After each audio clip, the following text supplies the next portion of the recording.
নমস্কাৰ মই এতিয়া মুম্বাইত আছোঁ মহাৰাষ্ট্ৰত এটা দলীয় কামত মই মুম্বাইলৈ আহিছিলোঁ আৰু এটা খুব গুৰুত্বপূৰ্ণ বিষয়ত আপোনালোকৰ সন্মুখত মোৰ বক্তব্য প্ৰকাশ কৰিবৰ কাৰণে আজি এই ভিডিঅ'টো বনালোঁ। মই সংবাদ মাধ্যমত পালোঁ যে অসমত নিৰ্বাচন আয়োগে অসমৰ ভোটাৰ তালিকাত নতুনকৈ নাম ভৰ্তি কৰিবৰ কাৰণে ব্যৱস্থা গ্ৰহণ কৰিছে। সেইটো এটা এজ ইউজুৱেল এটা ব্যৱস্থা থাকেই, কিন্তু কালি আমাৰ ইলেকশ্যন কমিশ্যনাৰে অসমৰ ইলেকশ্যন কমিশ্যনাৰে ঘোষণা কৰিছে যে এইবাৰ আপোনাৰ নমিনেশ্যন পেপাৰ দাখিল কৰাৰ, মই ধৰক MLA উঠিব খুজিছোঁ, মোৰ নমিনেশ্যন পেপাৰ দাখিল কৰাৰ দুদিনৰ আগলৈকে, নমিনেশ্যন পেপাৰ দাখিল কৰাৰ দুদিনৰ আগলৈকে অহা যিকোনো মানুহে আমাৰ অসমত এইবাৰ ভোটাৰ তালিকাত নাম অন্তৰ্ভুক্ত কৰিব পাৰিব আৰু ভোটাৰ তালিকাত নাম অন্তৰ্ভুক্ত কৰি তেওঁলোকে ভোট দিব পাৰে। দুদিনৰ আগত আহিলে হৈ যাব বুলি কৈছে। তো এটা ভয়ংকৰ ঘটনা এইটো এটা। মই ভাবোঁ যে এই ঘটনাটো এটা গেম চেঞ্জিং এটা ব্যৱস্থা তেওঁলোকে কৰিব খুজিছে। একদম গোটেই মানে খেল বদলাই দিব পৰা এটা সাংঘাতিক ভয়ংকৰ এটা ঘটনা নিৰ্বাচন আয়োগে অসমত কৰিব খুজিছে। আপুনি নিজে এবাৰ কল্পনা কৰক যে বিহাৰৰ পৰা এজন মানুহ আহিলে, উত্তৰ প্ৰদেশৰ পৰা এজন মানুহ আহিলে, কৰ্মসূত্ৰে বুলি কৈছে, তেওঁলোকে লেবাৰ কৰিবলৈ আহিলে, অন্য কোম্পানীত কাম কৰিবলৈ অহা দেখুৱালে আৰু এটা ঘৰত থকা দেখুৱালে আৰু থকা দেখুৱাই তেওঁ কেইদিনমানৰ আগতে বিহাৰত ইলেকশ্যনত ভোট দি আহিছিলে, তেওঁ কেইদিনমানৰ আগত UPত ভোট দি আহিছিলে, তেওঁ হাৰিয়ানাত ভোট দি আহিছিলে, তেওঁ আহি অসমত মানে আপোনাৰ ভোটাৰ তালিকাত নাম অন্তৰ্ভুক্ত কৰিলে আৰু ভোটাৰ তালিকাত নাম অন্তৰ্ভুক্ত কৰি তেওঁ তাত ভোট দিবলৈ বিচাৰিলে। এইটো আপুনি নিজে ভাবকচোন। আগতে এখন ৰাজ্যৰ মানুহে ৰাজ্যখনৰ চৰকাৰখনক নিৰ্বাচিত কৰে, এতিয়া এটা দলৰ মানুহে তেওঁলোকৰ দলক ভোট দিবৰ কাৰণে এনেকৈ বেলেগ এখন ৰাজ্যৰ পৰা বেলেগ এখন ৰাজ্যলৈ মানুহ লৈ আহিব পাৰিব।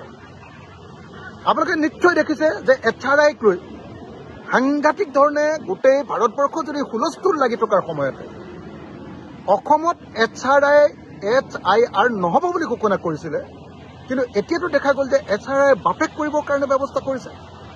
HRIতকৈ বহুত ওপৰত একদম গেম চেঞ্জিং, একেবাৰে খেল বদলাই দিব পৰা, নিৰ্বাচন সম্পূৰ্ণৰূপে বদলাই দিব পৰা যে এটা সিদ্ধান্ত ল'ব খুজিছে নিৰ্বাচন আয়োগে। এইটো এটা ভয়ংকৰ ঘটনা। ধৰক আজি উত্তৰ প্ৰদেশৰ পৰা এজন মানুহক লৈ গ'ল এটা সমষ্টিত 10,000, বিশেষকৈ টাউনত যিবিলাক থাকিব, টাউনৰ এলেকাত, গাঁৱৰ এলেকাবিলাকত মানুহে বাৰু গম পাব, কিন্তু গম পালেওতো একো কৰিব নোৱাৰিব যদিহে তেওঁৰ হাতত ভোটাৰ কাৰ্ডটো থাকে।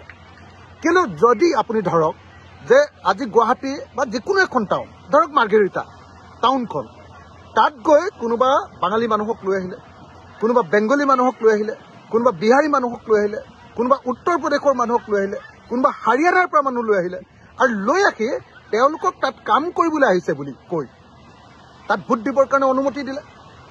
এটা সমষ্টিত 10,000 এনেকৈ যদি নতুন ভোট দিয়াই দিব পাৰে আৰু বেছি নালাগে 50টা সমষ্টিটো যদি সেইটো কাম কৰে, তেতিয়াহ'লে তেওঁলোকেতো চৰকাৰে বনাব পাৰিব। গতিকে এইটো এটা ভয়ংকৰ ঘটনা আৰু কোনোপধ্যে আমি অসমৰ মানুহে এই কথাত কেতিয়াও অনুমতি দিব নালাগে। আমি অসমৰ মানুহে অসম চৰকাৰ গঠন কৰিব খোজোঁ, আমি অসমৰ মানুহে অসমৰ কল্যাণকামী চৰকাৰ গঠন কৰিব খোজোঁ, কিন্তু সেই চৰকাৰ নিজৰ মতে বনাবৰ কাৰণে বিজেপিয়ে এটা নিৰ্বাচন আয়োগৰ সহযোগত এই যি ব্যৱস্থা কৰিব খুজিছে যে নমিনেশ্যন পেপাৰ দাখিল কৰা 2 দিনৰ আগলৈকে মানুহে নিজৰ নাম অন্তৰ্ভুক্ত কৰিবৰ কাৰণে আবেদন কৰিব পাৰিব আৰু কৰ্মসূত্ৰে ভাৰতবৰ্ষৰ যিকোনো এখন ঠাইৰ পৰা অহা মানুহে পাৰিব। সেইটো তেতিয়াহ'লে বিদেশীবিলাকেও পাৰিব। আজি বহুত বিদেশী চৰকাৰে নিজেই কৈ আছে যে ভুৱা আইডেণ্টিটি কাৰ্ড, ভুৱা ভোটাৰ কাৰ্ড তেওঁলোকৰ আছে। তেওঁলোকে কোনোবা এটা ঠাইৰ পৰা কোনোবা এটা ঠাইলৈ আহি, ধৰক আজি হিন্দু বেংগলী বাহিৰৰ পৰা অহা বাংলাদেশী এজনে এটা ঠাইৰ পৰা আহি লৈ কোনোবা এটা সমষ্টিত আপোনাৰ ভোট দিয়াব লাগে আৰু অসমতে 2টা ঠাইত কৰাই দিব পাৰিব তেওঁলোকে। ধৰক আপাৰ আছামত ফাৰ্ষ্ট ফেজত দিয়ালে, লোৱাৰ আছামত আপোনাৰ ছেকেণ্ড ফেজত দিয়াই দিলে আৰু যদি নিৰ্বাচন আয়োগ লগত থাকে তাত সেই মানুহজনে 2বাৰ ভোট দিছে নেকি কোনে প্ৰমাণ কৰিব পাৰিব ভৱিষ্যতে? আমি কোনেও একো কৰিব নোৱাৰোঁ। সেইকাৰণে মই এই সময়ত দাবী উত্থাপন কৰিছোঁ। এইটো হ'ল ৰাইজৰ দলৰ দাবী যে অসম চৰকাৰ আৰু ভাৰত চৰকাৰৰ ওচৰত দাবী যে কোনো পৰ্যায়ে যাতে অসমত এনেকৈ ভোটৰ তালিকা সংশোধন কৰিব নোৱাৰে, এনেকৈ শেষলৈকে যাতে কোনো পৰ্যায়ে কেতিয়াও যাতে মানুহে নাম অন্তৰ্ভুক্ত কৰি থাকিব নোৱাৰে, কৰ্মসূত্ৰে নহয় জন্মসূত্ৰে অসমত থকা মানুহে যে অসমত ভোটদান কৰিবলৈ পাব লাগে, এই দাবী আমি চিৰদিন কৰি আহিছোঁ। অসমৰ মানুহৰ অসম চুক্তিৰো সেই দাবী। আপোনালোকে সকলোৱে জানে যে অসম চুক্তিৰ 6 নম্বৰ দফায়ো সেই কামকে কৰিব খুজিছে, 5 নম্বৰ দফায়ো সেই কামকে কৰিব খুজিছে। অসমীয়া জাতিৰ প্ৰধান সপোন হ'ল সেইটো যে বাহিৰৰ ভোটাৰে আহি যাতে কেতিয়াও এনেকৈ আমাৰ ৰাজনৈতিক অধিকাৰ কাঢ়ি ল'ব নোৱাৰে।